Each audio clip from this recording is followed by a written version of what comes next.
Welcome to Unapologetically Badass, the podcast for women over 40 who are done dimming their light. I'm your host, Renee Fleming, coach, queen, and master of the midlife glow up. Solo chats, epic guests, no filter. Let's freaking go. Hello there, everyone. Welcome back to the Unapologetically Badass podcast, where we talk about life, leadership, purpose, and rising into the most powerful version of yourself. I'm your host, Renee Fleming, and today's guest is a woman who doesn't just teach transformation, she creates it. I'm thrilled to introduce Jill Maidment, multi-award winning executive coach, founder, and CEO of Natural Talent, and IAOTP's top executive business coach of 2025. Jill has delivered more than 12,000 hours of coaching to senior leaders across FTSE250, Fortune 500, global organizations, helping them navigate chaos, build resilience, and lead with clarity, confidence, and purpose. Her work has generated measurable return on investments as high as 7,000%, and her superpower is cutting through complexity to create results that stick. So we're going to dive right in. Grab your coffee, grab your journal, your favorite glass of wine, and let's get into it. Hello, Jill. Welcome. Hello, Renee. Thank you so much for having me on the podcast today. And hi, everybody. Really good to meet you all virtually. Really looking forward to today. Really excited. Fantastic. So tell us, okay, let's start from the beginning because you are a powerhouse to be reckoned with. And congratulations again on your success and your award with IAOTP. That's how we connected through IAOTP and the networking there. So thrilled to have you on. But where did it start? How did you become here? Because that didn't happen overnight. Absolutely. And yes, thank you. And thank you to the IAOTP. They're such a great network. So really good to meet you through that, Renee. So yeah, I mean, people keep calling me a veteran, a seasoned coach. So I can go back years and years and years. But I guess a lot of people say to me, oh, you were born a coach. And I look back and I think, yeah, I was really, really fortunate, really, really lucky because my father worked in sales for an American company when I was young. So he was always into like positive mental attitude, that kind of thing. My mother was a teacher and they were both very sort of into their faith. So the whole ethos growing up was you have to help people. So unbeknown to me from a very early age in school, it went straight through to university. And then in a lot of my early career roles, I was always helping people. I look back and think, gosh, yes, I was very busy. I was doing my own roles, but I was also always trying to, like, you know, using your expression, Renee, elevate people, especially women, colleagues, to literally sort of do better. I guess mentoring as well from quite an early age in my early career. So very briefly, because I can speak for hours about my long career, but my early career was in sales, marketing, account management, training and consultancy. And I really started to know that I wanted to train people either in groups or individually. And obviously that led to becoming a coach, unbelievably 22 years ago, hence the 12,000 plus hours. Wow. And what I did, I worked for a global consultancy. They were very much into psychometric testing, you know, personality profiling, that kind of thing. Okay. And I actually saw an executive coach, a female executive coach was presenting to one of our clients. And I saw her and I thought, you're about the only person I've ever seen that I really want to be like, because we're always searching for female leader role models, and it's difficult to find them, especially sort of within work, outside work. And I thought, I want to be you. So then I put together a plan. I trained as a coach and I left that organization. I hate to admit, without a massive glossy business plan. It was written on the back of a beer packet, believe it or not. I was on a beach in Australia probably 23 years ago, or maybe 22 and a half years ago. And I was thinking, what do I want to do with my life? And I happened to be reading a book. If you know Fiona Harold, she was a life coach, one of the first life coaches to basically author a book. And I read that book on the beach. Somebody handed it to me literally as I was leaving the gym. Wow. On the way to the airport kind of thing. And they said, oh, take this on holiday. And it was tucked at the bottom of my suitcase. And I was starting to get a little bit too relaxed on holiday one evening. The sun was setting. I will never forget it. And I was sitting there on my own watching some surfers, and I'd been in the sea myself. And I thought, I'll get that book out, and I couldn't put it down. And the rest is history. I came back from my vacation and started up my company. Wow. So, but you started with no blueprint and just said, I'm going to figure this out. Now, granted, you had experience in coaching and marketing, but how did you go through that? I mean, there had to have been some struggles. Like you walked away from a paycheck and now you're saying, okay, I'm an entrepreneur with the business. Oh, Renee, when I look back, I would never recommend, especially nowadays, I would definitely not recommend doing what I did, because it was great. 22 years ago, 23 years ago, the market was very, very different. There weren't that many, especially executive coaches around, and business coaches. There were a handful, really. So, no particular blueprint, didn't go to the bank, didn't borrow any money. I just believed in myself. And I think that, as I touched on, that came from, my upbringing. I was really, really fortunate. Believe in yourself. You can do well. That absolute positive mental attitude, really thinking I can do whatever I want. I mean, that's been great. But of course, I've always thought I can ride a horse. I can play golf. We do need lessons sometimes for safety and expertise and skill building. But looking back, probably really crazy doing that. But I'm a big believer in timing. I'm a believer in fate, destiny, and also luck. And yes, it was very difficult to begin with, because I sat there literally in a spare bedroom, as most people do. Look at the large organizations, Hewlett Packard, look at Amazon, you sit at home in your garage or your bedroom and you think, right, I have an idea. What am I going to do? So I had the website, I had the business cards in those days, and I sat there with my phone number thinking, well, what can I do? And I started reaching out to some of my competitors. None of them would speak to me because they were scared. One of them did. One of them said, come in, let's have a coffee. And they said, why don't you do some work for us as an associate? So I started doing a little bit of work for them. They had some great clients. But then this is another amazing story, honestly, Renee, that people can't believe. It's true. I'm very into my sport. And I've been watching some sport on a Saturday afternoon with one of my friends. And we went to get a takeaway, like Chinese. Okay. And I saw this guy was really looking at me and started waving at me. And my friend was like, who is that? And I said, no idea. Anyway, I went up to him and I said, sorry, I can't place you. And he said, I'm one of your biggest clients. And I realized who he was from my previous role in the consultancy. And I said, gosh, yeah, great to see you. Sorry, I didn't recognize you out of context. And he said, what have you been doing? Where have you been? And I said, well, I've set up on my own. And I had 6 months gardening leave, as it were, you gagging order, you're not allowed to talk to any clients. And he said, oh my gosh, we're just about to launch a large program. Would you like to come in on Monday and talk about it and maybe pitch for the work? And I said, yeah, that would be great.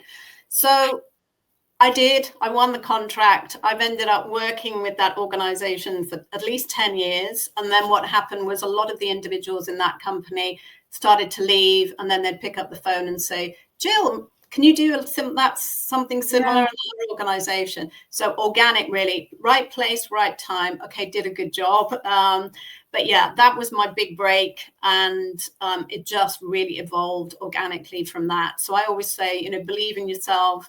Always just, take any connection that you see. Connections are so, so important. And always be ready to have that conversation, because I certainly wasn't ready that Saturday evening thinking, oh my gosh, I've got to go into work mode.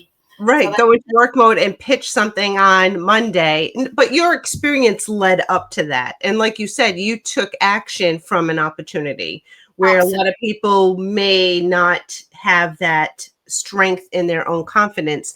A lot of people, especially women, struggle with imposter syndrome. Right. So it's how do you help them overcome that?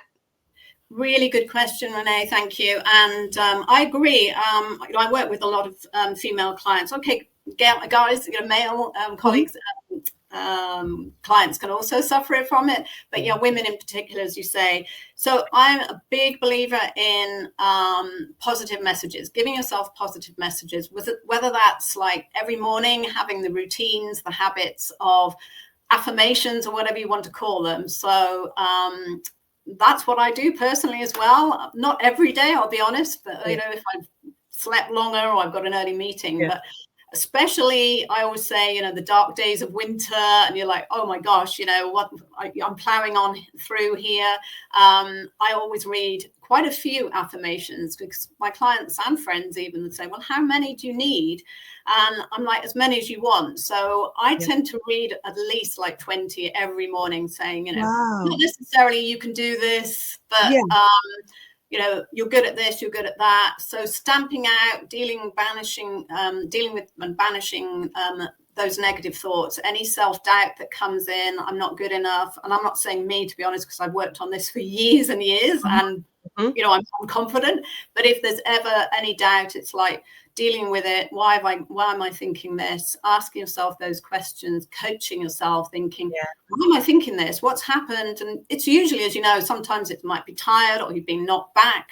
And it's like, no, I'm good at this. I know what I'm doing. I can do this. So I read those out loud every morning to myself, which is great. But also I combine kind of goals with that as well, which is a slight kind of change to normal affirmations, to actually say, right, I'm good at this and I'm going to get this. And I know you're very similar to that, Renee, in terms of like going for it. So that's one of the little tips and techniques that I use with some of my clients to get over that negative doubt, that real lack of confidence. I love that, because we do have to coach ourselves. I mean, we can hire coaches, and that's what we do, and we help people, but ultimately it is our responsibility, right? I always say, I am not responsible for your success. Mm-hmm. And you are not responsible for my success, right? So it goes both ways. It's a partnership. And one thing that I love, and I've been doing this Miracle Morning, same thing as you, reading the affirmations, creating my own affirmations that's specific to me and my verbiage, and I do that, but also the future life script, listening to myself. So I recorded, and you may have done this too, recorded what my future life is going to look like 6 months from now, and with all of the feeling behind it. And when I listen to this every morning, even in those mornings, because I still struggle with, okay, if somebody said no, and we have ebbs and flows of our business for sure. But when I listen to that, it's definitely a jump out of bed moment, because I'm like, wait a minute, oh my gosh, look what I did, look what I've become. And it makes me want to work harder that day. So I love sharing that. I love when clients come back to me and say, oh my gosh, I recorded my future life script and I feel so powerful. I love that. Yes. And I mean, what I use it as well with clients, that creative visualization, kind of, as you say, thinking, I've just said it to a client today, where do you want to be in 3 months, 6 months time? And then start going, I call it the navel gazing. Think about where you want to be, what you want to do, and then start horizon scanning and, get those stretch goals. And as you say, we're not responsible for people's success. You're an empowerment coach, Renee. You know that people need to be empowered to coach themselves, use those techniques themselves for their own success. So yeah, big fan of affirmations. It always sounds a bit cheesy and a bit cliched, but really, really, they work. And so I only recently I've started practicing what I preach. So I do that every day, as I say, and writing down what you've achieved as well is really important. So actually, if you ask a lot of, even like I've sat with really senior execs, male and female, but especially female, sitting there and say, okay, if that doubt starts creeping in and that horrible little negative voice is chirping away on your shoulder, you're not good enough, you can't do this, you didn't get this, I always say, okay, write down what you have achieved in your life so far, the obstacles that you have overcome. It's about building that, what I always call it, the backbone of steel, that resilience that, if you get knocked back, or if you have that ebb or that flow and in your business, and you think, right, I'm going to bounce back, but I'm not just going to bounce back from any like negativity or setbacks or whatever, I'm actually going to bounce forward with that renewed rigor to take on the world and keep achieving. So yeah, those are some of my techniques as well, and they're very effective. Quick crown check, Queen. If you're vibing with this episode, you're exactly the type of badass I built my empire for. Whether you're building your fuck it fund, launching your brand, craving a midlife reinvention, or just want to look and feel like $1 million freaking bucks, I've got you. From merch that speaks your truth to digital tools, coaching, and yes, even collagen that slaps. I serve the sass, the strategy, and the sparkle to help women over 40 take up space and cash checks doing what they love. Head on over to reneecarbonefleming.com or tap the link in the show notes. Pick your flavor of badass and let's turn your midlife into your power era. That is very powerful. And recently I had published a book. It's like part memoir, part like manuscript, not with the intention of becoming a best-selling author, to connect with maybe if one woman can resonate with my journey, because we all go through, I call the ish in our lives, right? We all have it. We can't go through life unscathed. But it's what we do from that. How do we learn from it? And how do we overcome that in order to get to where we're supposed to be? Because I'm definitely faith driven as well. And I do know that there's a purpose for us to go through what we need to go through in order to get to where he wants us to be.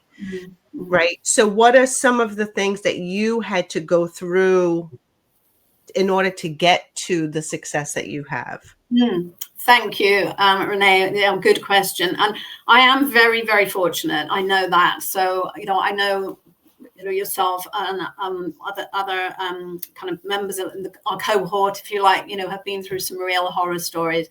I'm touching wood here. I haven't had any massive horror stories and things, really bad things that have happened to me. But I would say, very fortunate with my upbringing. The thing that used to really confuse me as a child, and then as I went through like university and even in my early careers was, I used to say, why are people being so horrible to me? And my mother used to say, well, they're jealous. And I could never understand the jealousy. I really didn't understand that. I was like, why are they jealous of me? I'm short. I'm, I am not the most attractive in the room. I am not the richest. We're not from a great, really rich family. I haven't got what everybody else has got necessarily. We're kind of normal in inverted commas, whatever that is. And she would say, yes, but you're always trying to do your best, academically kind of thing. You're always pushing yourself. So that was a bit of a sort of wake up call for me. Within work, also I can't break confidentiality for my previous careers when I had quite a few setbacks where, things didn't go to plan. And so I do call things out. I'm known for whistleblowing. I will not sit there. Again, from my upbringing, very fortunate. If something is not going as it should be, I will call it out. And that could be to the detriment of me and my career. I will still do that nowadays. People say, you can't do that. And I'm like, why can't I? Somebody has to stand up and say, this isn't right. This should be called out. This person should be dealt with. So, whether that's bullying, whether it's inequality, not being inclusive, I will call it out and always have done. And, again, it's living by your own ethics. And people say, but you're very ethical. And I'm like, well, yes, but that's the way I live and breathe. And those are my values. The one thing I would say is I've had a few fairly life-changing moments. So they have been what I would call really narrow escapes. So many years ago, I missed a connecting flight. And I used to fly a lot, sort of every week. I missed the connecting flight and that flight crashed and there were fatalities.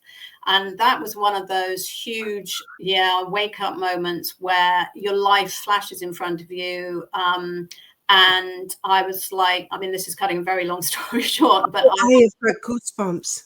Yeah. So that was really huge for me. This is going back a good few years. And I literally, I did the whole thing about going into shock. But because I was working, I and I carried on working. So people were saying, gosh, you need to deal with this. I was like, no, I need to work. And that's classic, isn't it? It's like, no, I'm going to work. Okay, it might have hit me about 3 weeks later when the reality did really strike.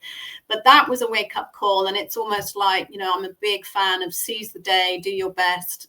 Yes, of course, there's things that happen, and people get sick, and you have all those curveballs that happen in your life. But it's like, right, I'm going to try and be the best version I can.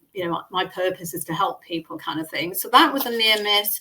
I also drowned. I really did actually drown once in the sea. So and was unconscious for quite a while, and was revived and rescued. That was a really life-changing moment as well. I was very young. I say very young, probably 20. So that was my first real life-changing moment where no fault of my own. I was with some people I was working with at the time as an au pair, and we got caught in a rip tide, and we were in the water about half an hour.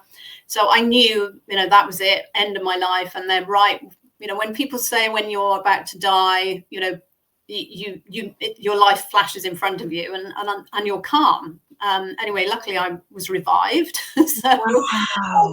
So that was good. I'm thinking of so many more. I did have a near fatal car crash as well. Again, that same year, it was almost like lots of things happening. Again, not my fault. I wasn't driving, but I was cut out of a car, and I walked away with concussion and tiny scratches. And I was in the paper because people couldn't believe it, because they were like, you should be dead. The car was completely salvaged. So I was thinking, these are a few things. That's a lot. Couple. Yeah, that's a lot to overcome. And I guess it's like, it's that bouncing back. Yes, you have to acknowledge it. And I have learned that over the years. You can't just get back on the horse. You do have to go, okay, that was fairly major. I'm a big fan of, I talk a lot about the bereavement curve, the grief curve, the change curve. And you have to acknowledge that you'll go through the shock, blame, like absolute distress, but then you'll come back up and be logical, make decisions, problem solve, move on, and be in a better place. But my friends say that I'm like a cat. If I have 9 lives, then probably I've only got a couple left. Wow. But see how you overcome, and you go through you allow yourself to go through what you need to go through, and then you come out the other side. A lot of people get stuck, and they can't find their way out. Like, what advice would you give them? Because it's one thing that you and I are strong personality, we're faith driven, like we believe in ourselves beyond, but not everybody's like that. True. I completely agree. And I talk a lot. I mean, I have various coaching hats. So I do talk a lot about resilience and stress management as well. It's stopping. I didn't realize, I was too young, no training, when I just thought, oh, you just get back on the horse. But you don't. You have to deal with, whatever the trauma has been or the incident, and then move on. If you are naturally resilient, which I think you and I are probably, Renee, and again, going back to upbringing and experiences, then it's easier to come back. I spend quite a lot of time talking to individuals, to businesses, teams, especially when they're going through major change. So whether that's like losing your job, that's very common now. I have my other hat, which is my outplacement career coaching hat on. So I see a lot of that, and I talk about how to get through, from that deep kind of, sometimes it can be depression, and then coming up the other end. And what I always say is, everybody's different. Everybody, it's personality, it's background, it's your beliefs, your inner strengths. So it's important to actually acknowledge it and then put in place the tools and techniques, some that I've touched on already, like the achievements exercise, as I call it, affirmations, dealing with it, and signposting to, if it's necessary, counselors, therapy, whatever individuals need. It's not, something that you can just prescribe and say, well, you need this. And some people say to me, well, how long does it take to go back up? And, I always say, well, if you're a seasoned veteran and you've been through a lot, whether it's in business or, personally, it can be, I've seen it literally 5 minutes, 10 minutes with seasoned execs, in boardrooms where, a huge major transformation, whether closing a site or getting rid of, sadly, a lot of people. And you can see in the room the faces, and you get what I call sometimes the veterans of industry. They roll their eyes. They then start smiling, being slightly cynical, going, here we go again, we'll be fine. And that's another of my mantras. We will be fine, no matter what we go through.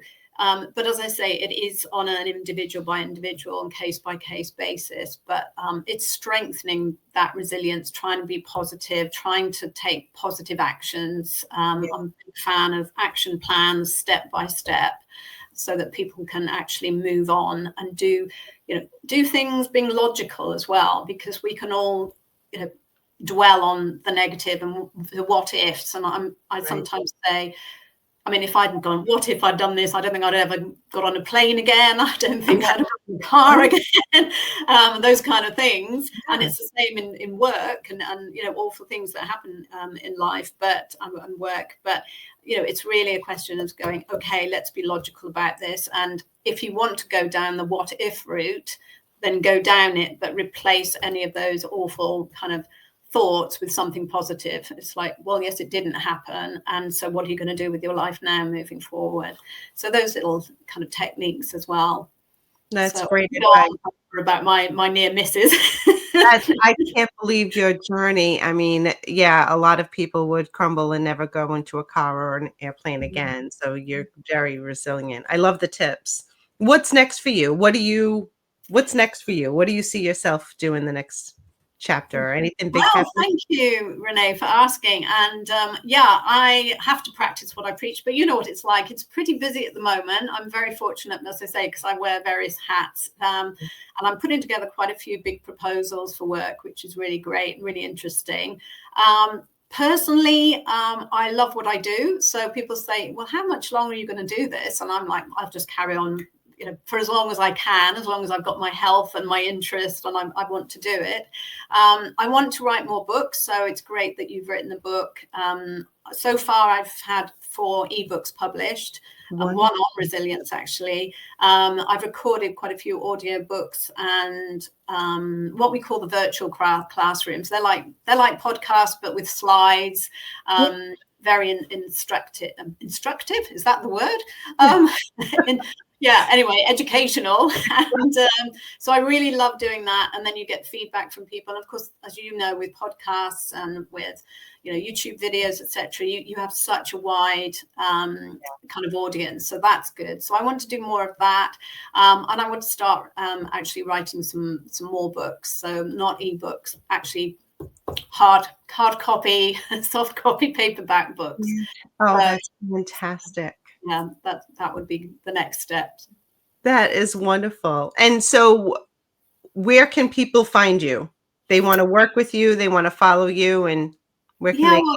Thank you for asking, Renee. Yeah, so I'm more than happy for people to email me, which is Jill, Jill, at natural-talent.com. They can find me on the website, which is, surprise, surprise, www.natural-talent.com. And there's a contact form there, which is kind of quite a few people use that because it gives you some sort of suggestions, options about what you want to talk about. LinkedIn, I'm on LinkedIn. Under Jill Maidment at Natural Talent. And I'm on Instagram, Natural Talent again, and on X still. I'm still on X because I did work with Twitter many years ago before they became X. So I'm still on X. Reach out however you wish, and be really good to talk to people. Fantastic. Jill, you are such a powerhouse. I really appreciate you coming on. I love your journey. Wishing you massive continued success and happiness. So thank you very much for coming on. Thank you, Renee. Likewise, really enjoyed it. Thanks so much. Thank you. And everyone, stay tuned for the next Unapologetically Badass podcast, and go follow Jill and connect with her and see what she can do to help you with your journey. Have a good one, all. Well, that's a wrap for today, Queen. But don't just walk away inspired, walk away activated. If this episode lit a fire under your fabulous ass, hit that follow button, leave a review, and share it with your fiercest ride or die. Your support helps this podcast reach even more women who are ready to reclaim their power. And hey, if you're ready to look, feel, and earn like a million freaking bucks, I've got an entire badass empire waiting for you. From confidence boosting merch to brand strategy, coaching, collagen content, and everything in between, head on over to reneecarbonefleming.com or tap the link in the show notes.